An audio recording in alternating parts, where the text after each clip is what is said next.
Seminar. My name is Nigel Foxcroft, and I'd like to introduce Deborah Philips, Professor of Literature and Cultural History at the University of Brighton. Her research is concerned with the interface between literary genres and everyday life, and also with boundaries between high art and popular culture. Publications include Fairground Attractions, Genealogy of the Pleasure Ground, also Writing Romance, Women's Fiction 1945 to 2005, with Ian Hayward, Brave New Courses, and with Liz Livingston, Deborah Penman, Writing Well, Creative Writing, Mental Health. Deborah was one of the organisers of the What's So Funny, Language of Laughter, British Library in January 2011. And today Deborah is going to talk about Balanchine the Elephants, the Sphere of the Arbitrary. And this was the title of Deborah's inaugural professorial lecture, which is leading to a book on Fairground Attractions, being published by Bloomsbury in January 2012. Thank you, Nigel. Over to you, Deborah.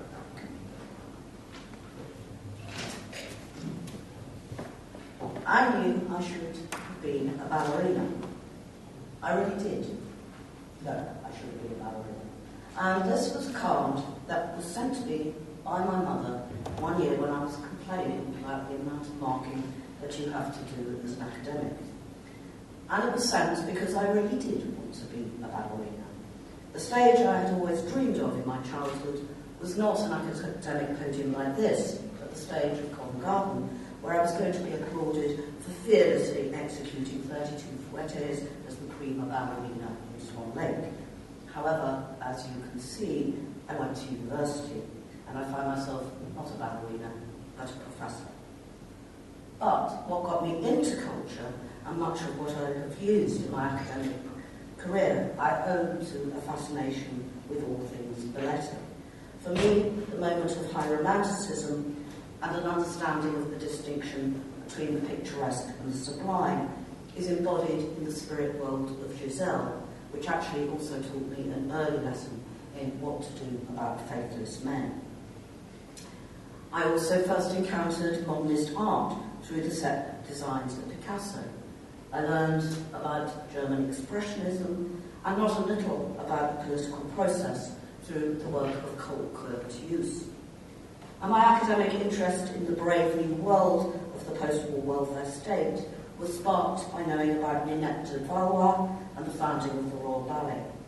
And I began thinking about the role of women in the 1950s because I was very familiar with the ballerina heroine and recognised that she is just one of many career narratives in post-war fiction for young women. Margot Fontaine was for me, and still is, an image of a strong, dedicated working woman who is centre stage. Giving a professorial lecture is the most difficult lecture I've ever had to write. The head of school at the time said, "Oh, well, you just give an account of yourself." Stuart Lang said, "You're a professor. You profess. So this is my profession." There isn't any template or foundational text to rely upon when giving an inaugural lecture. The nearest that I could think of as a guide to the expectations of a professor was the book Homo Academicus by the French sociologist Pierre Bourdieu, which was written in 1984. Homo Academicus is a study of what it is that goes to make up that strange species, the academic professor. And note, in popular culture and in Bourdieu's title, the professor is assumed to be male. It is a great pleasure to be in the tradition of the many women professors at Brighton who have actually subverted that assumption. Bourdieu is very good at explaining what a professor is and what it is that she is expected to do. Bourdieu argues that the professor is in possession of the quality of the magisterial. Magisterial language, he says, a status attribute which owes most of its effects to the institution, is able to appear as an intrinsic quality of the person. The traditional professor may have abandoned his urn and his gown. He may even choose, and I will, to descend from his dais and mingle with the crowd, but he cannot abdicate his ultimate protection, the professorial use of a professorial language. However, Bourdieu's analysis is of little help in focusing the mind on a subject for a professorial lecture. He says there is nothing of which the professor cannot speak, which is rather good to know. But professors, it would seem, are the guardians of cultural legitimation. That is, university professors are in a position to define what is culturally legitimate and what is not. In a 1919 essay, Bourdieu set up a distinction between the sphere of legitimacy and the sphere of the arbitrary. The sphere of legitimacy is largely designated by academics in the humanities, who decree what is good culturally and what is not. They are the legislators for what belongs in the realm of high art. The sphere of the arbitrary, which I have taken as the subtext of this lecture, is, on the other hand, defined by what Bourdieu describes as non-legitimate authorities. Those non-legitimate authorities include marketing, journalism, and advertising. That is, the sphere of the arbitrary is commercial, it is commodified, and it is irredeemably vulgar. According to Bourdieu, the sphere of the arbitrary is defined by the sphere of legitimacy. He speaks of the existence of consecrated works and a whole system of rules which define the sacramental approach, which presuppose an institution whose function is not only one of communication, but also of legitimation, and that is what professors do. The ballet, to go back, is generally thought of as entirely legitimate culture. It unapologetically belongs to the sphere of high art, and Balanchine, of all choreographers, has produced a list of consecrated works. His choreography is spare, it's elegant, and it's very proudly modernist. The Balanchine ballet would seem to be very far removed from the sphere of the arbitrary. Like most academics and intellectuals, I am not possessed of much economic capital, but thanks to my family, I have always been rich in cultural capital, which is another of Bourdieu's concepts. A love of ballet is in itself a symptom of having cultural capital, and it allowed me to accrue even more. It was ballet music that first introduced me to Prokofiev, to Chopin, to Schoenberg, and to Stravinsky. But Stravinsky didn't just write the ballet scores for the Firebird, for the Rite of Spring and Petrushka. Stravinsky also wrote a piece of music called the Circus Polka. And the Circus Polka was written to accompany choreography by Balanchine. Now the Circus Polka is rather different from other works by Balanchine and Stravinsky, and it carries with it distinct elements of the sphere of the arbitrary. Stravinsky and Balanchine are both clearly bona fide producers of what Bourdieu has characterized as consecrated works. They are both practitioners in the avant-garde. Both would seem to firmly belong to the sphere of legitimacy, to the realm of culture that is admired and legitimated by audiences, by critics, and by professors. With titles such as Argon, Apollo, Serenade, Balanchine ballets are more consecrated than many, with their insistent references to classical myth and to classical music. Balanchine is the high priest of modernist dance. A triple bill of Balanchine's modernist works regularly play at the Royal Opera House Covent Garden, and a contemporary review refers to Balanchine's godlike status. He is revered as the defining genius of modern ballet. Balanchine's own history embodies the great traditions of ballet history. He was trained at the Imperial Ballet School in St. Petersburg, he danced at the Mariinsky Theatre, and he went on to become ballet master of Diaghilev's Ballet Russe. Balanchine thus represents a direct link between the classical schools of Russian ballet and the avant-garde aesthetics of Diaghilev. His own choreographic style and legacy was, and still is, embodied in the New York City Ballet, which he co-founded, and a recent biography situates Balanchine in the history of contemporary dance. With his roots in the classicism of Petipa and the 19th century Russian tradition, his grasp of the French opera ballet style, his profound understanding of ballet pedagogy, his education by Stravinsky and Diaghilev in neoclassicism, his fearless extensions but never betrayals of classical technique, his overwhelmingly sensitive response to music, he carried within him all of that, past and present. However, the ballet that Balanchine choreographed to Stravinsky's music, the music polka, could well be seen as a kind of betrayal of classical technique, in that the dancers he chose to perform his ballet were not classically trained. The Circus Polka ballet was in fact performed by a cast of 50 elephants, who were accompanied by their circus trainers, many of whom actually were ballerinas, and the score for Stravinsky's Circus Polka is dedicated to a young elephant. The ballet was first staged in New York City in 1942, not at the New York Opera House, which is where Balanchine would make his name as the high priest of contemporary dance, but in Madison Square Gardens, where it ran for 424 performances.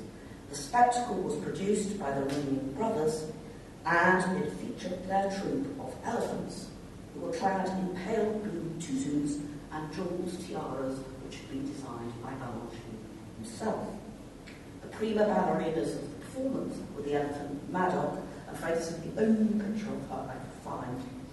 The largest Indian elephant in America she is, and Vera Zorina, a ballerina who came from the Ballet Russe and was incidentally one of the many dancers who married Balanchine. Zorina here describes her pas de deux with Maddock the elephant. The band began to play and Maddock started her dance. This consisted of lifting up one front foot, which took 8 bars, then slowly lifting the other, and doing a turn while I danced round her and improvised a waltz.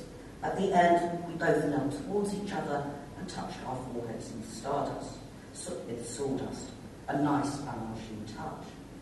The 50 members of the corps de ballet entered in their blue tutus, their elephant number, holding one another by the tail, and performed their routine flawlessly, which is more than could be said about the balance play of Stravinsky. The Elephant Ballet has been described as one of the strangest and loveliest high meets low moments in American culture.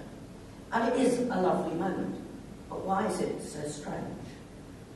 It seems strange, I think, because it represents a collision between two worlds, the sphere of the legitimate, represented by the two heroes of the modernist movement, Balanchine and Stravinsky, and the sphere of the arbitrary, represented by one of America's most popular enterprises, Ringling Brothers Circus. Balanchine, Stravinsky, and their troupe of dancing elephants offer us a sharp image of the difficulty of sustaining any neat distinction between high and low culture. They challenge both any idea of a high culture that is entirely removed from the popular, and also a popular culture that it remains unaffected by the avant-garde. The Circus Polka wasn't Balanchine's only incursion into the sphere of the arbitrary. His arrival as a choreographer and dancer in America in 1933 saw him embrace Broadway and later Hollywood. By the time of the Elephant Ballet, Balanchine had already done the choreography for a number of Broadway musicals, of which the most famous is On Your Toes, which featured Ray Bolger, who was the Scarecrow in The Wizard of Oz, and a Russian ballerina, Tamara Geva, who was the first of what were to be many Mrs. Balanchine.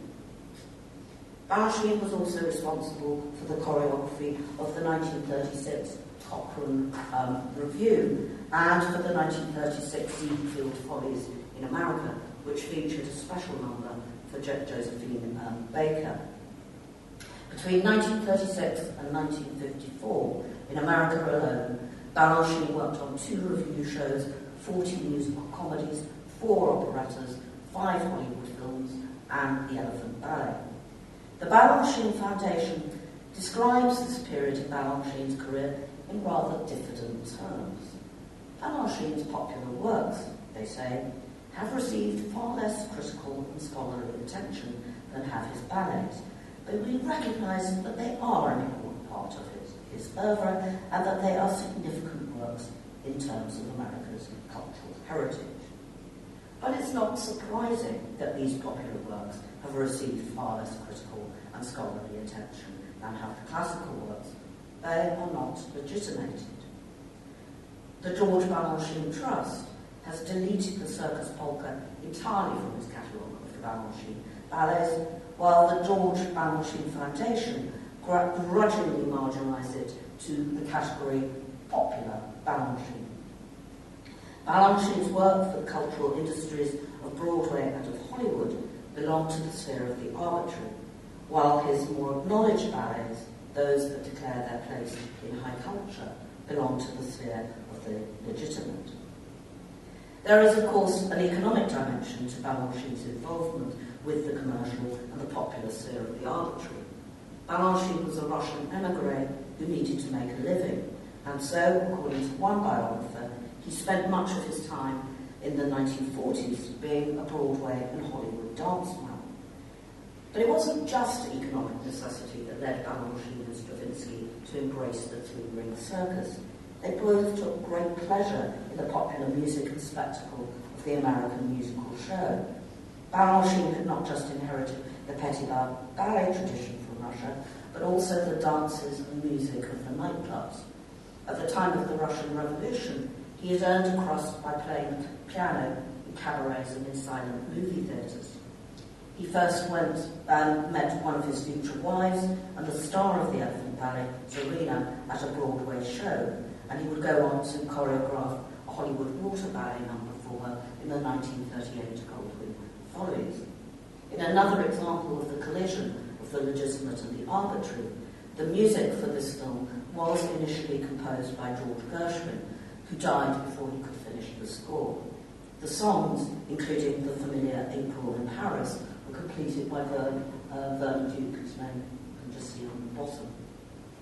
Vernon Duke was originally known as Vladimir Dukelsky, and he was a composer for the avant-garde Diaghilev Ballet Russe. And Balanchine and Stravinsky were not alone in bringing elephants into the world of the ballet. 2 years before the Circus Polka was produced, a film came out in 1940. This one is for you, Richard. It was made with the collaboration of Irina Baranova, a ballerina from the Ballet Russe de Monte Carlo, who worked with Balanchine. Stravinsky consulted on the music. The score was from Dance of the Hours, a ballet with music by Ponticelli for the opera La Gioconda, first performed at La Scala in Milan in 1876. And the film was Fantasia, and it was directed by perhaps the most notorious artist of the sphere of the arbitrary, Walt Disney. Both Stravinsky and Balanchine loved and embraced Broadway and Hollywood, unlike their fellow emigres, the Frankfurt School theorists Max Horkheimer and Theodore Adorno, who disdained the American cultural industry. Theodore Adorno particularly did not approve of the collision between the arbitrary and the legitimate. He very much regretted that Stravinsky was the only important composer who was at all close to jazz, and jazz he did not consider to be serious music. Now, I would not want to use Balanchine and the Elephants as an example of what Jim McGuigan has termed cultural populism. And I do not want to unproblematically celebrate popular culture or to argue that it is always a good thing. As Stuart Hall succinctly puts it, I have almost as many problems with popular as I have with culture. When you put the two terms together, the difficulties can be pretty horrendous. Both popular and culture are contested and beleaguered terms, which defy any simple definition. What I want to suggest, however, is that the boundaries between the legitimate world of high culture and the vulgar commerce of the sphere of the arbitrary are always fluid. And I want to cite Balanchine and the Elephants as a wonderful colliding of the extremes of high art and popular culture, a carnivalesque convergence of modernist choreography and music and the popular spectacle of the circus. These elephants dancing the choreography of Balanchine to the music of Stravinsky in a circus ring cheerfully collapse the sphere of the legitimate into the sphere of the arbitrary. What is so troubling but also charming about the ballet of the elephants is that it brings those two spheres together. It destabilizes what Bourdieu terms a hierarchy of legitimacies. And the study of literature is particularly fraught with a hierarchy of legitimacy. The question of literary value is one that has dogged the study of literature since its beginnings as an academic discipline. For Matthew Arnold, art with a capital A is used, as it would be later, by T.S. Eliot, by I. Richards and by F.R. Leavis, as a defence against any assault on civilised values. In Culture and Anarchy, Arnold rails against the intellectual food prepared and adapted for the condition of the masses, the ordinary popular literature. For Arnold, the ordinary popular is not good for the soul, and for him, Balanchine and the elephants would fall way below the standards of high seriousness that he required of culture. But even Matthew Arnold has problems in sustaining his own definition of culture as a study of perfection. Arnold also suggests that culture can provide a means of understanding other modes of being. Culture, says, consider these people now, their way of life, their habits, their manners, the very tones of their voice. Look at them attentively. Observe the literature they read, the things which give them pleasure. I think it has to be recognised that the literature that many people, and including myself, read, and the things that give many people pleasure are by no means always serious. Cultural pleasures are not always about sweetness and light that Arnold championed in his defence against anarchy. Henry James is, by any standards, a novelist of high seriousness, and he was himself an admirer of Matthew Arnold. In his 1904 novel, The Golden Bowl, James refers to the moral complexity of human behaviour in terms that I think can extend to literary and cultural works.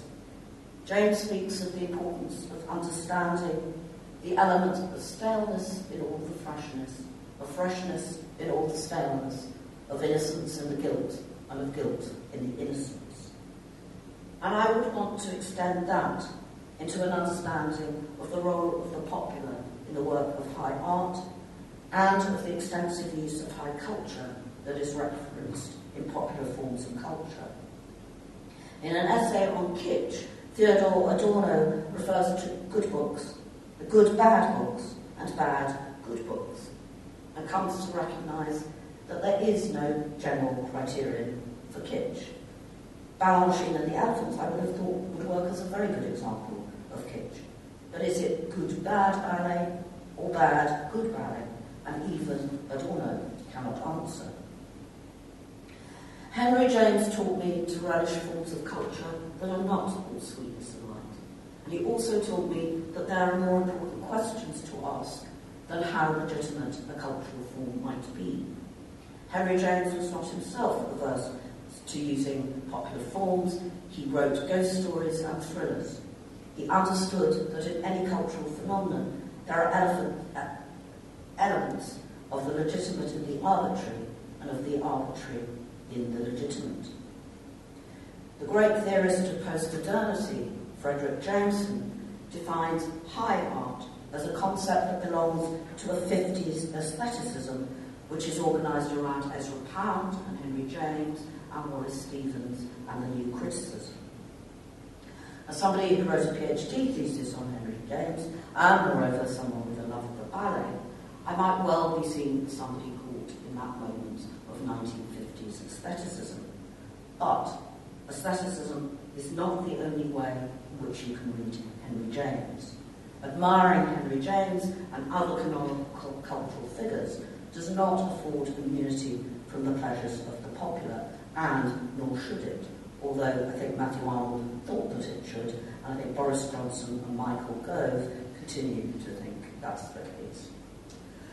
Jameson, writing here in 1991, argues that there is a clear division between the culture of high aestheticism in the 1950s and the postmodern carnival of the new millennium. He says the distinction between high and low art begins to fade, and the elements of high technology, not technological media production, to vie with older conceptions of artistic value. The culturalisation of daily life is virtually indistinguishable from the gradual identification of mass culture with culture itself. The end of modernism or canon, the arrival of pop, and later on of the postmodern. Now, far be it from me to take on the logician of the culture of late capitalism, which is what Jameson is, but there seems to be here a nostalgia for precisely that moment of high modernism, and for a time when there could be a neat division between elite cultural forms and mass culture. The blurring of that binary opposition is not, I would argue, a function of postmodernity, but instead that it has been a constant historical process, that there has always been a realignment and a shifting of the boundaries of the elite and of the vulgar and the popular. The distinction between low culture and high art is constantly reinscribed and confirmed not only by professors and critics, it's also redrawn in the multiple practices of literary culture, in reading and writing groups, in libraries and museums, in journalism, in television, in arts programming, and in bookshops and in teaching. Jameson's declaration of the end of the literary canon and of modernism also seems to me a declaration too soon. A canon is still firmly in place in school and university syllabuses, and students, if I may speak for you, I think still find that the modernist aesthetics of Eliot, Pound, of Woolf and of Joyce are challenging, and they're challenging because they disrupt expectations of narrative and representation. Students now are adept at all the technologies of the postmodern. They text, they use Facebook, they Google. But that is not to say that a familiarity with the pop and with the postmodern erases the step that it takes to confront the challenges of modernism as a movement. Virginia Woolf might well be thought of as an unapologetic modernist and a champion of elite culture. But actually she turns out to be a confirmed ally in refusing the notion of literary value as a means of judging a book. She also firmly rejects the legitimation of the professors. In an essay, How Should One Read a Book, in 1932, she argued, after all, what laws can be laid down about books? Nobody can say. To admit authorities, however heavily furred and gowned, into our libraries and let them tell us how to read, what value to place upon what we read, is to destroy the spirit of freedom, which is the breath of those sanctuaries. And this is my sanctuary.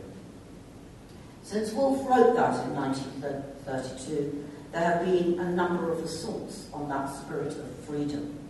From, among others, and there are more coming all the time, Section 28, the evangelical right in Britain and America, Sarah Palin, Andrea Dawkins, and Catherine McKinnon, Woolf's argument still holds, whether it is on the grounds of being good literature or of moral values of whatever kind. It is dangerous to hold on to rigid definitions of the high and the low, the good and the bad. For libraries to remain sanctuaries, it has to be acknowledged that the distinction between the legitimate and the arbitrary can never be fixed. One figure who does firmly align himself with the defendants of an elite literature is Evelyn Waugh. In 1956, he wrote an essay in which he deplores the new post-war arrivée in the field of literature. In Mr. Butler's Education Act, he provided for the free distribution of university degrees to the deserving poor. Very handy for splitting atoms, that kind of thing, you will say. But many of Mr. Butler's protégés choose or direct into literature. I could make your flesh creep by telling you about the new wave of Philistinism which we are threatened by these sour young people who are coming off the assembly lines in their hundreds every year and finding employment as critics, even as poets and novelists. He's talking about us. I am of the generation that was taught by many of those sour young people, and I have proudly contributed to the hundreds of literature graduates who are coming off the assembly lines. And although I'll never trouble Mr. War as a novelist or a poet, I have found employment as a critic. Now, Raymond Williams was exactly one of those sour young people so decried by Evelyn Waugh. And he was, I think, extraordinarily prescient about what literature and education could be. Education, he says, is ordinary. I cannot accept that education is a training for jobs or for making useful citizens, that is, fitting into this system. It is a society's confirmation of its common meanings and of the human skills for their amendment. I ask for a common education that will give our society its cohesion and prevent it disintegrating into a series of specialist departments. The nation become a firm. We must, at all costs, avoid the polarisation of our culture, and in the context we're in now, it seems even more urgent than it did in 1958. Roland Barthes is another critic whose work has consistently defied any polarisation of culture. At his own professorial lecture as the chair of literary semiology at the Collège de France in 1977, Barthes made great claims for the discipline of literature. He defines literature in a very broad sense, and specifically in terms which challenge the classification of texts into good and bad writing. Instead, he asks us to think of literature as a social practice.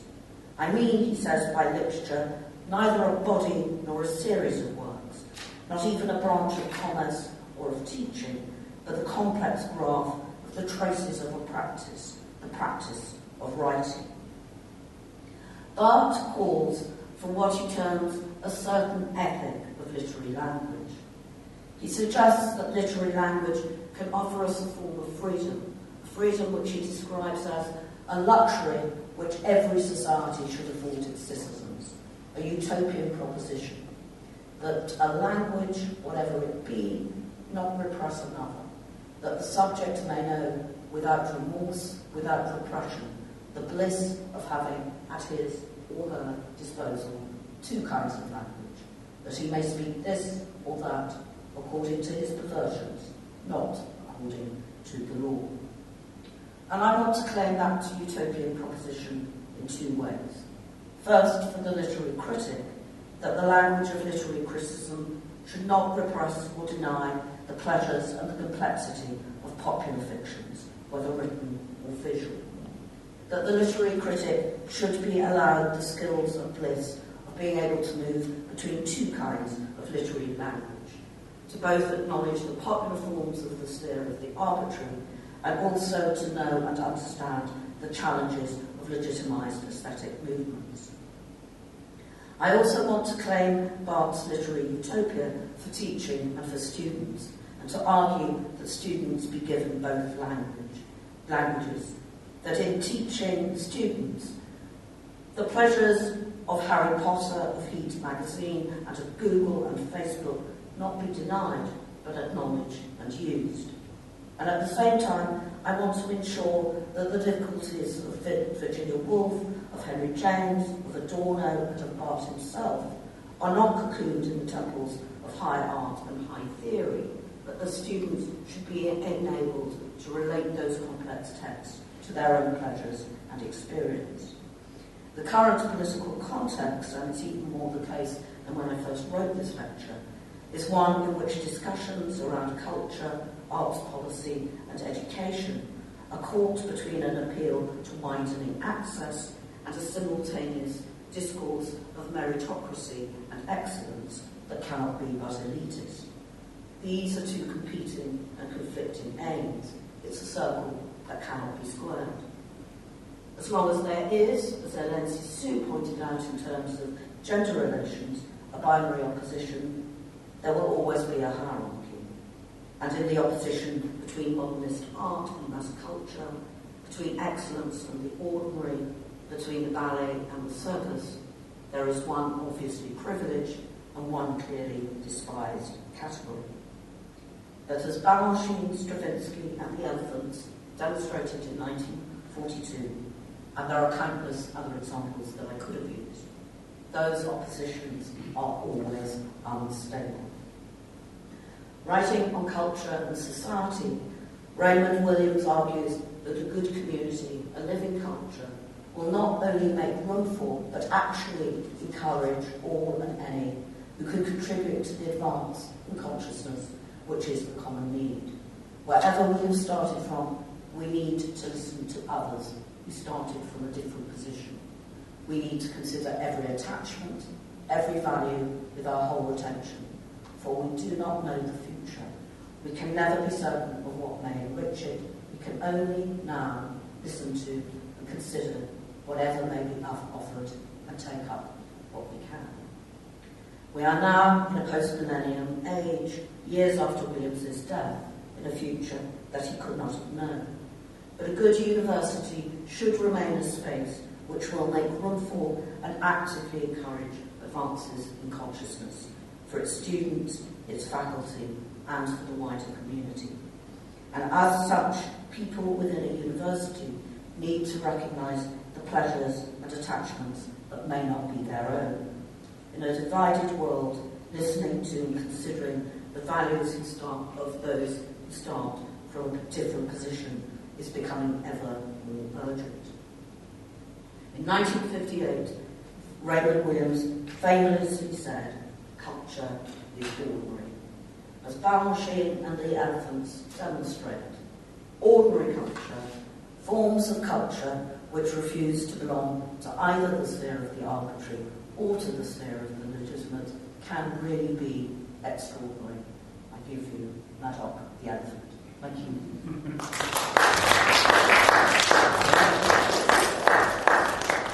Thank you, Deborah, for a very exciting, very invigorating talk about Balanchine and the Elephants. I'm sure we can take a few questions. I didn't have to do this when I first gave this lecture. You have the privilege of not having to face your audience. But it was interesting revisiting this a couple of years after I first wrote it, thinking, is this still my account of myself? And it is. I still stand by what I said then. So I ask you actually along those lines, although there's a 2-year gap, how much do you think actually changed in those 2 years? Do you think change actually supported your argument? I think it's accelerated. I mean, I think the division has become much sharper than it was. A new Labour government was talking about widening access in a way that currently we're talking about excellence and the best universities and the elite. I mean, I think the polarisation of high art and popular culture is getting frighteningly divided. It's an absolute distinction is there in the idea of free schools, where some schools will teach Latin. There's a persistent denigration of media studies as a legitimate object of academic study. When you think, what's more important than understanding the medium? So I think sadly, I think it's a more acute argument than it was when I first made it.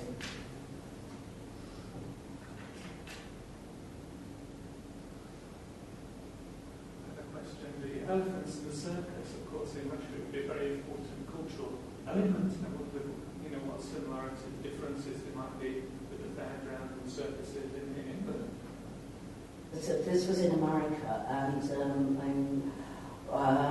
the circus tradition in America very much comes out of the vulgar sphere of the arbitrary, in that Barnum and Bailey, Barnum particularly first makes his name with freak shows that display sort of strange bodies. The circus really begins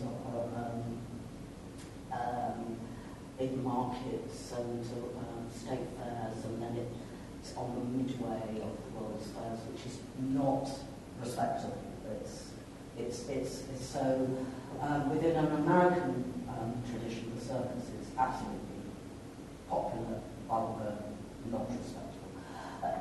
I would know less than you about the Russian tradition, and it's after the revolution really that circus when the circus was taken, when they got the idea from Russia, then saw the circus in America and then applied it to American.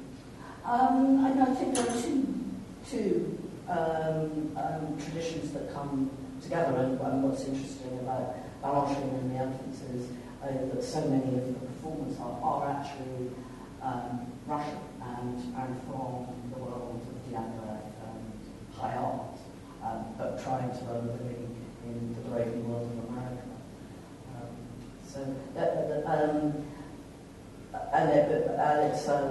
It's an interesting question because one of the reasons that they've come to America is precisely because of the Russian Revolution. But the circus and the ballet are both valorized after the revolution as popular art, so it's a very different context. Yes, thank you. Well, if you think much more about this, or thinking of the naivete of the Romans, my question, because there's quite a lot of ideas that you want about, and I really would like to spend more time to ask them, but might as well, because you're there, otherwise I miss this opportunity to ask them.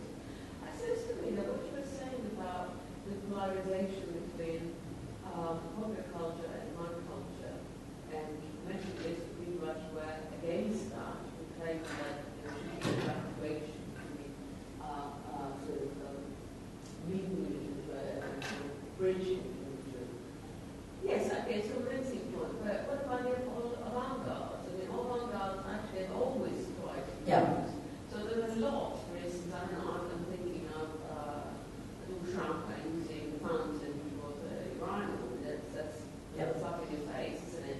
But also advertising, using a lot of absolutely. a lot. So, and I wonder where Bourdieu fits in rather in all this, because I think if you doesn't he talk much more about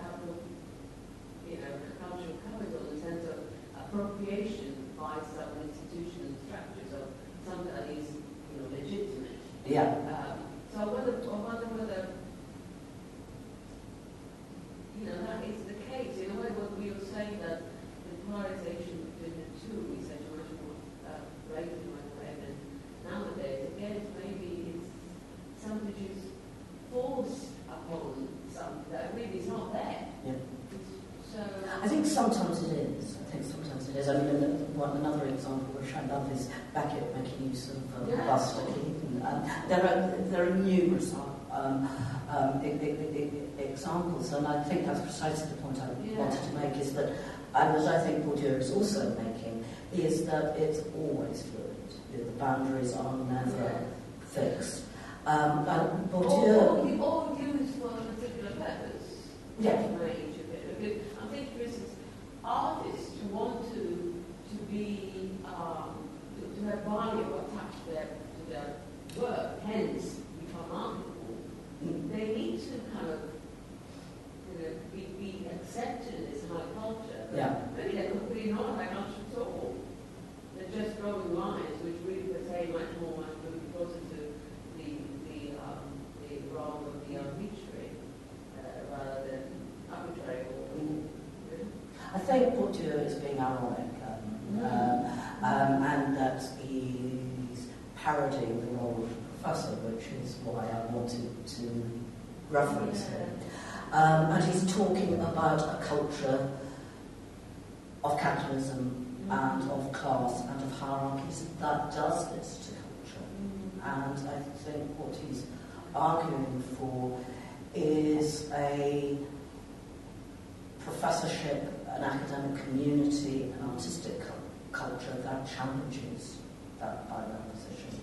And what I found amazing doing the research for this was that people that you might have thought would be on the other side, like Virginia Woolf, actually are the people who are challenging and questioning authorities which legitimate what is good and what is not. Whereas somebody like Jameson, who I was expecting to trouble the opposition, actually served to confirm it. That I hadn't realised that about Jameson. So yes, I'm absolutely with you. I mean, this is not, I think, what Bourdieu is advocating, is what he's setting out to question. I mean, he's in that very French way of being very ironic. So he's setting up an opposition to, yeah.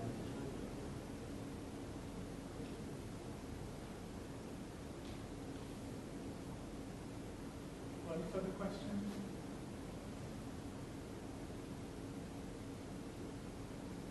Can I ask my modernism students, was that a fair account? A broad question. in what sense? Well, when I said that students still find it challenging. Oh, yeah. I wonder if you think about the next couple of decades and about the fact that the world is changing so much, particularly with literature, like people are reading books on Kindle, things like that, writing. Do you feel like there are certain authors who have relevance in the next few decades, or do you think it might shift depending on how we do you think it's T.S. Eliot? Do you think that he should always be taught, or do you think it will shift in how society views things?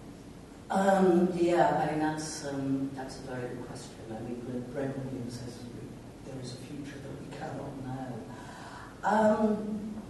I don't know. I mean,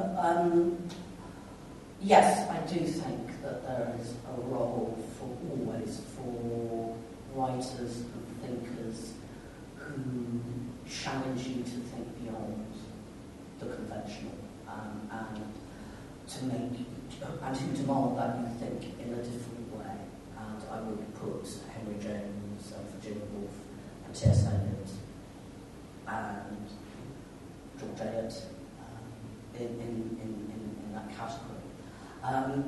The change that new technology is making to literature and the way in which literature is understood culturally, I think is really interesting.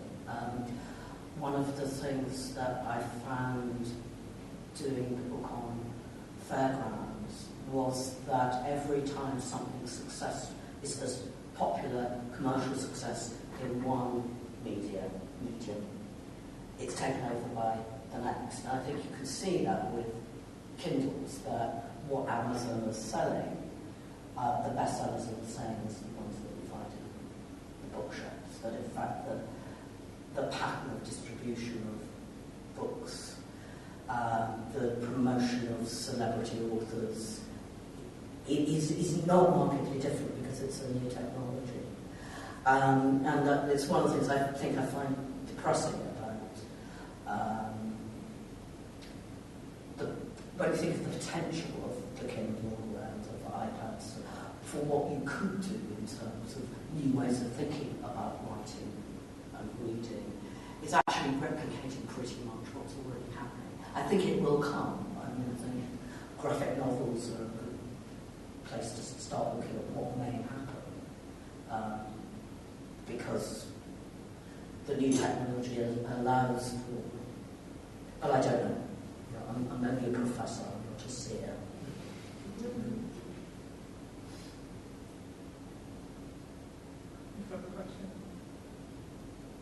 Do you have a further round of applause for that? Thank you very much for coming out on a cold December night at what I know